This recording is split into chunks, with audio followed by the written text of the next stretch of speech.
ao programa Um Fato, Duas Visões.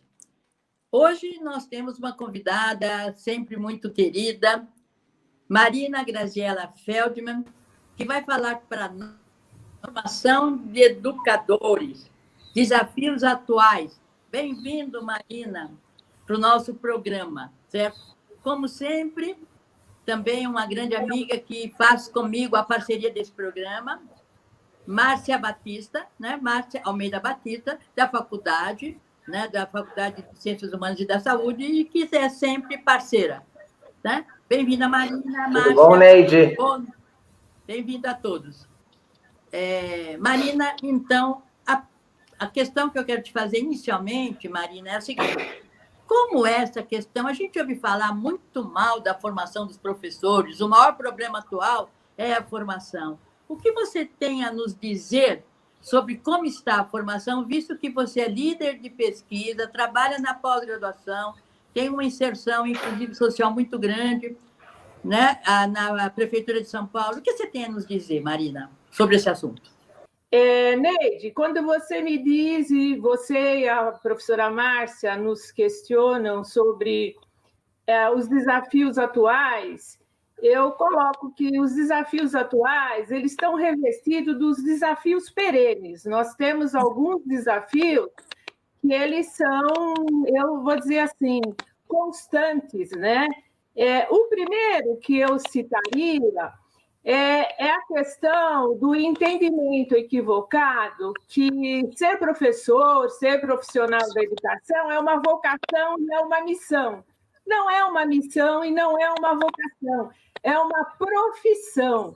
E essa questão da profissão, evidentemente, ela tem as suas especificidades, ela difere de outras profissões, porque ela trata especificamente da formação humana, ela trata das relações de interações humanas. Ser professor é enfrentar o desafio de você constantemente se perguntar qual é a formação, qual é a atuação nesse mundo contemporâneo, numa perspectiva humanizadora. Portanto, quando a gente diz que é uma missão, de certa forma, há uma desvalorização dessa profissão. Ou então, ele é gestor, ele é diretor, ele é professor, porque ele gosta de crianças, ele gosta... Evidentemente que ninguém não vai gostar, né? Não é uma questão de gostar, mas é uma questão de ser uma profissão que requer um conhecimento científico, né? Altamente consistente. Por quê? Para ser professor, e quando eu falo formação, eu já incluo a ação. Eu não posso ver a formação descolada do fazer, do agir dos profissionais da educação. Essa questão da formação, ela é revestida de 3 dimensões, né, que eu a cito como as mais significativas, né?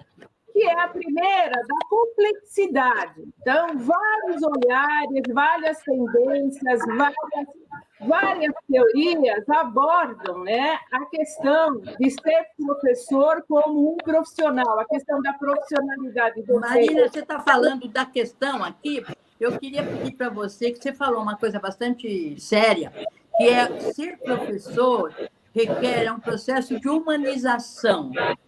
O que você quer dizer quando você fala que esse professor tem que humanizar? O que está acontecendo na educação? Quando eu digo que é um processo de humanização, porque eu me refiro que o ato de educar, que é o cuidado no processo de ensinar e de aprender, porque essa é uma tarefa nuclear, fundante dos profissionais, que é o processo de ensinar e o processo de aprender.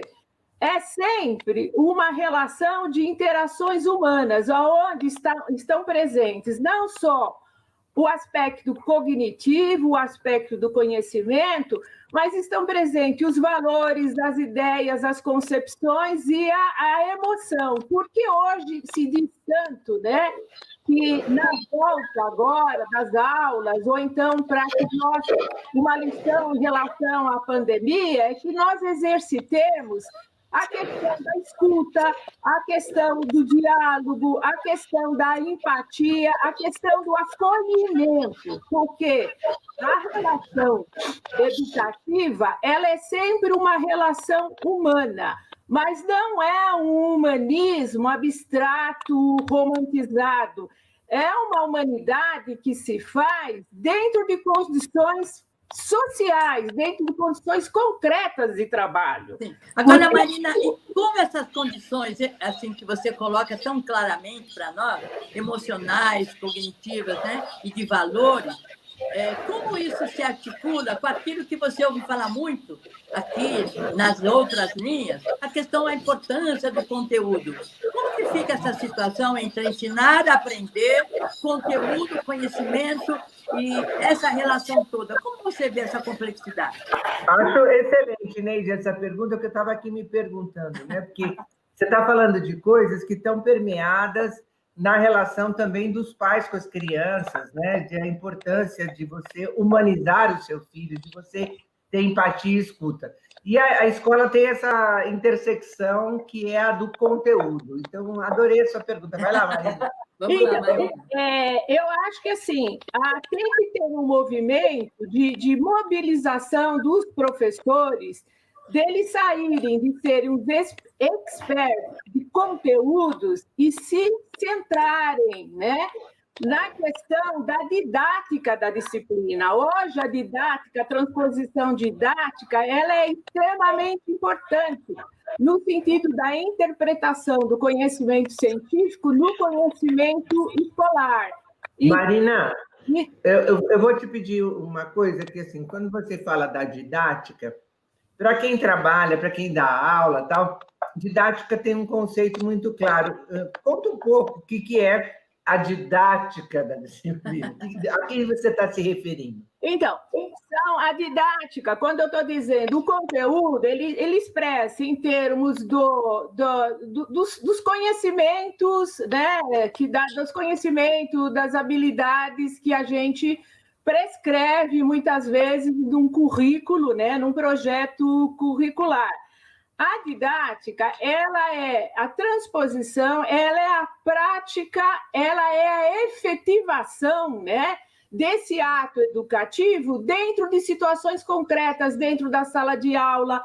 Por que hoje a gente fala tanto a questão da cultura e do contexto? Porque não existe uma didática ampla, geral, que vá servir para todo mundo. Você tem alguns princípios, algumas questões em termos do conhecimento, mas eles serão efetivados e interpretados dentro de uma cultura ou dentro daquilo que a gente fala, não é cultura da multiculturalidade, da interculturalidade e dos contextos educativos que abarca. Portanto, existe a questão da didática, que ela deve prever duas dimensões, que é da objetividade, de coisas que a gente diria de uma universalidade, mas ela tem que ser traduzida, ela tem que ser vivenciada em termos da singularidade de cada aluno, de cada estudante, ou então das pessoas que trabalham dentro de um contexto educativo. Mas você diria que a didática quer dizer do como, do para quem e aonde? Aonde e o que e para quem. E, evidentemente, a didática ela não está abstrata, ela está sendo alicerçada por uma concepção de homem, de mundo, de sociedade, de educação, de tendência pedagógica, de forma de processar o ato de ensinar e o ato de aprender.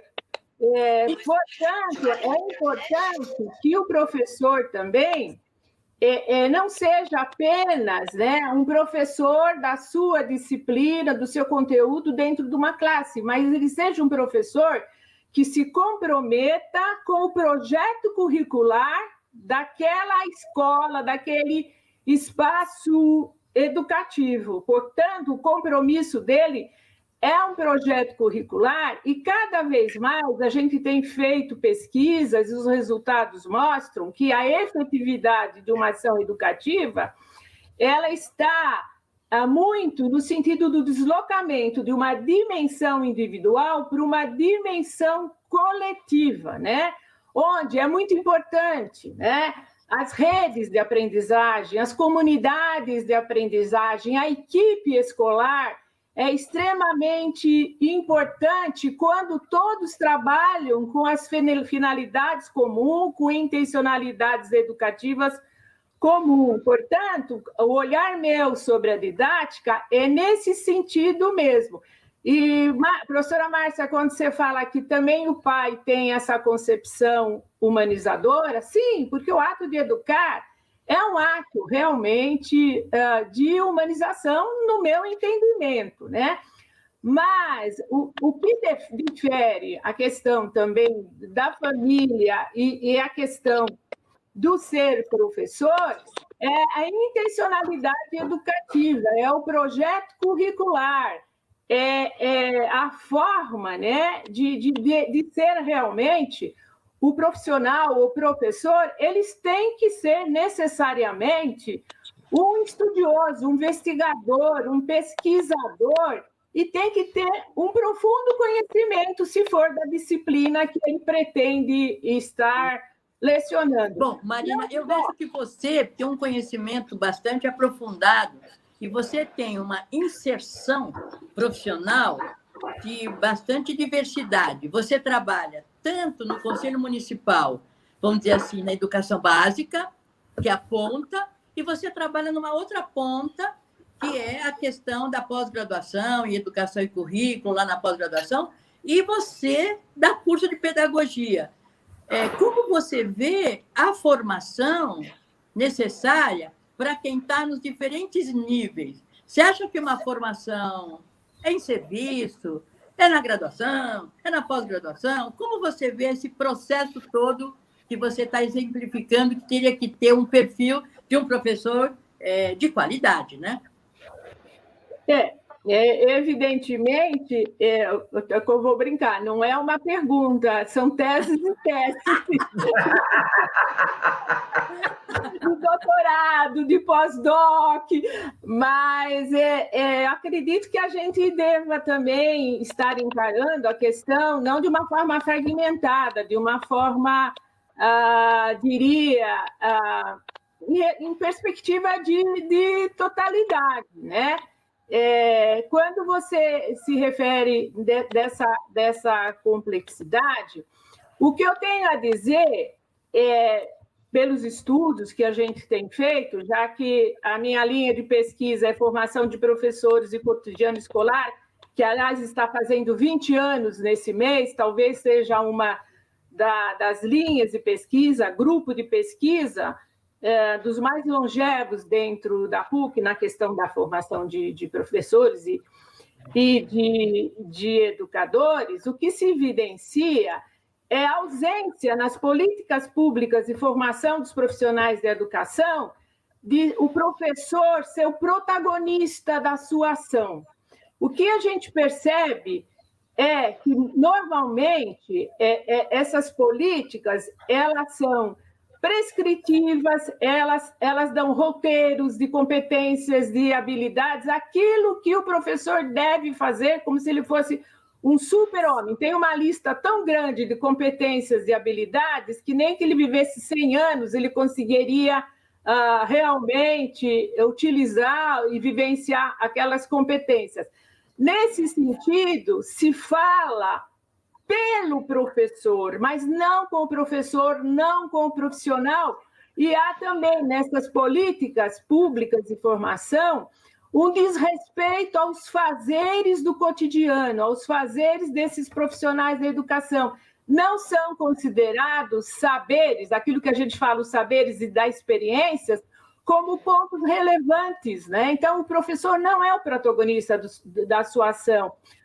Quase assim, olha, você vai ter que ter esse perfil, você vai ter que ter esse ideal. Isso está muito presente no modelo de formação dos profissionais da educação e dos professores, que é um modelo, é um paradigma racionalista, tecnicista, instrumentalista, onde se pressupõe na formação inicial, na graduação, ele vai receber um conjunto de conceitos, de concepções, e depois ele vai aplicar quando ele sair na prática. Então, esse modelo a gente vive combatendo, né? Vive se contrapondo, porque, na realidade, o modelo, o paradigma que a gente acha que deveria ser exercitado é que o ensino, né, ele se faz pela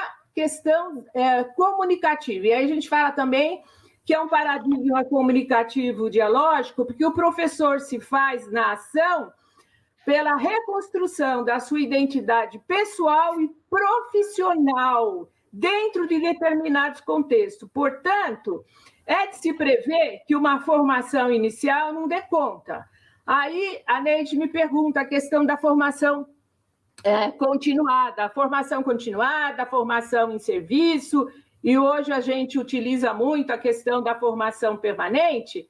É evidente que a profissão dos profissionais e dos professores, elas se fazem ao longo da vida, elas se fazem numa perspectiva permanente. Então, é um estudo, é uma investigação, é uma pesquisa constante, mas a formação continuada, o que a gente também percebe nas nossas pesquisas, ela não pode estar desvinculada do compromisso institucional de formação, que é o local onde os profissionais atuam. Não é uma vontade que o professor, eu vou fazer um curso, eu vou numa palestra.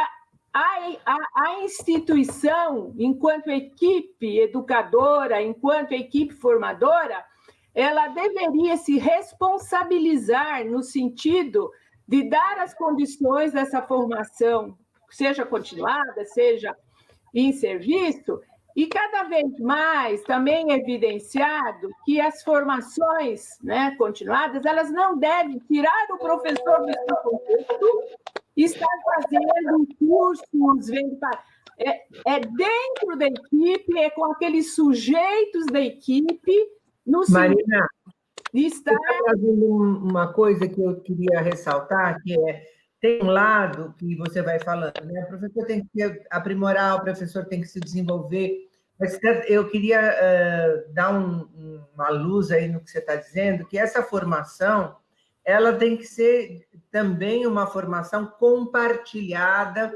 com os outros personagens da educação dentro da escola, né? Que o professor que se valoriza só a si mesmo e se debruça sobre o aprendizado, ele deixa um lado importante desse trabalho de professor, que é a convivência com a equipe e de um ensino integrado, né?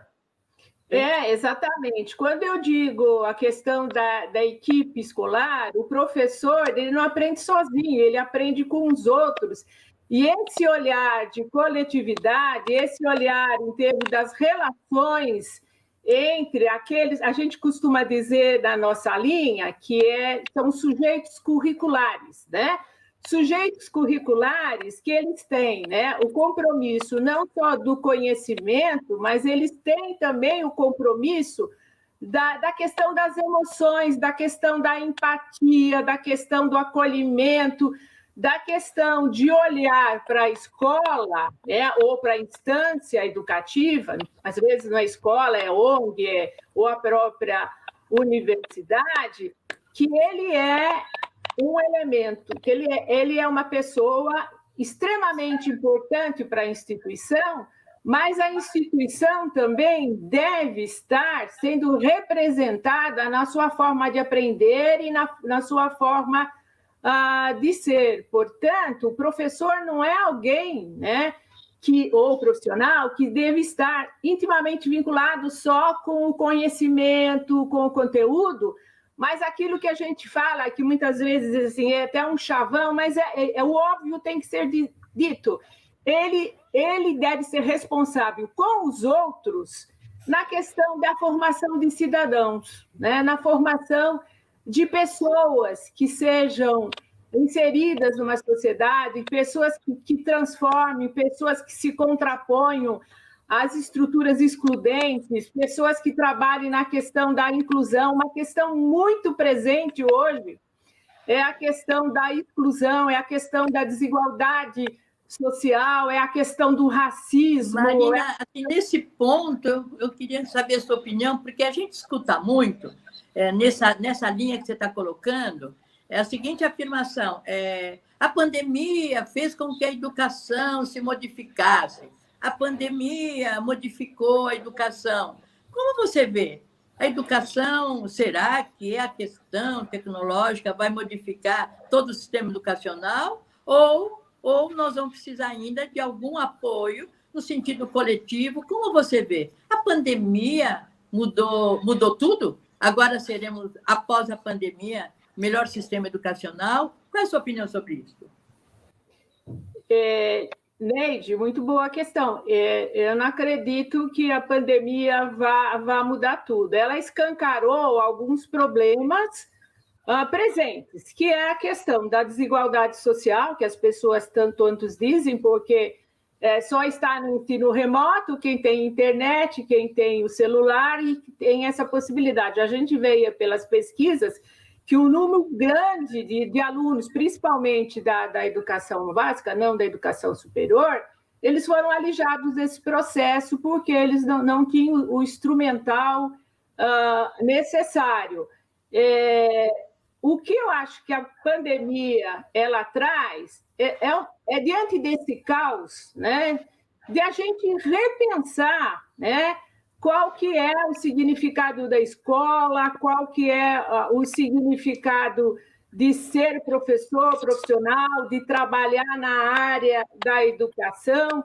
E é um repensar que deve ser um repensar coletivo em todas as instâncias, porque essa questão do ensino remoto, o que é que ela trouxe? Quer dizer, a gente, na área da educação, a gente sempre coloca que a questão da presencialidade ela é uma questão fundante, que é a questão das emoções, das relações, de você compartilhar essas relações, né? De você ver o seu aluno, sentir o seu aluno. Mas, diante dessa impossibilidade, veio a questão do ensino remoto. E eu acredito que na volta, ou então na superação da pandemia, não sei quanto tempo vai demorar, que a gente vai entrar numa perspectiva de ensino híbrido, tanto na questão da presencialidade, como algumas atividades online, né? Nesse sentido, fala... Eu estou pensando nisso que você estava falando, que acho que ainda fiquei ligada na história do conteúdo, e eu escuto muito os pais assim, preocupados com o conteúdo que os alunos estão perdendo, que os conteúdos não estão sendo dados, né? E você está colocando outro aspecto que talvez seja mais difícil da gente contemplar, e mais importante, porque o conteúdo pelo conteúdo, a gente sempre pode dizer, Google, como é que faz isso? Google, o que você acha daquilo? Né? Então, eu queria só dar mais essa pitadinha para você incluir no seu discurso. Isso, professora Márcia, porque eu acho que assim, a questão do ensino remoto, né? Você não tem a interação entre as pessoas da forma como a gente tem na questão da presencialidade. Você não, aquilo que a gente costuma dizer, olho no olho, a forma dos alunos se expressarem, a questão das emoções, a questão de você estar fazendo aquele acolhimento. No ensino remoto, aqueles que conseguem essa possibilidade de ter um ensino remoto, está sendo muito difícil, também para nós, em termos de nível superior, né? Porque quando você entra no ensino remoto, nas plataformas, queira o Zoom, queira o Teams, né, a gente tem que ter uma busca de não ser algo só expositivo, né, como se fosse uma palestra onde você não percebe a participação, você não percebe como que os alunos estão sentindo, como eles estão se comportando. Portanto, quando dizer assim, a perda de conteúdos, eu acho que também tem sido, de certa forma, um chavão que as pessoas estão dizendo, ele está perdendo. Porque também a gente não pode pressupor que as pessoas só aprendam dentro da escola, elas têm outros campos também, né? E outra, aquilo que a gente pode dizer também, na volta, de a escola ter um projeto pedagógico de acolhimento, de recuperação, no sentido assim, de ressignificar essas aprendizagens, de colocar no novo tempo e no novo espaço. Né? Marina, deixa eu falar para você. O nosso tempo, você tem tanta coisa para falar, tanta coisa para dizer, que a gente fica envolvida e a gente adora o seu entusiasmo, só que falta 1 minuto para a gente fechar o programa. Então, quais são as suas considerações e para que a gente possa ir fechando esse encontro de hoje tão profícuo que nós tivemos com você? O que você fecha para nós? Não, ninguém fecha nada, né? Fala para nós.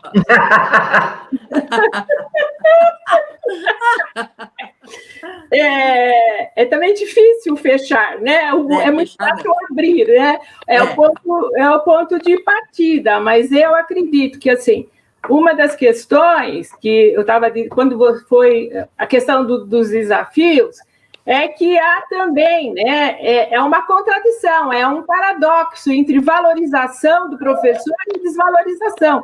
A gente vê alguns movimentos de situar o professor como um núcleo fundante na questão do processo de ensinar, essa valorização agora com a pandemia, mas, ao mesmo tempo, há uma desvalorização muito grande dele ser professor. Vide que a gente coloca na educação básica quantos professores foram demitidos.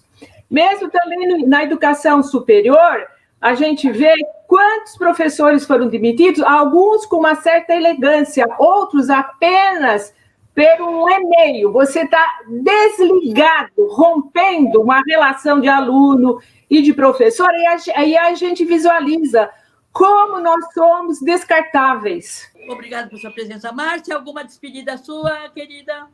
Até logo, até mais. Até a próxima. Obrigada. Beijo a todos.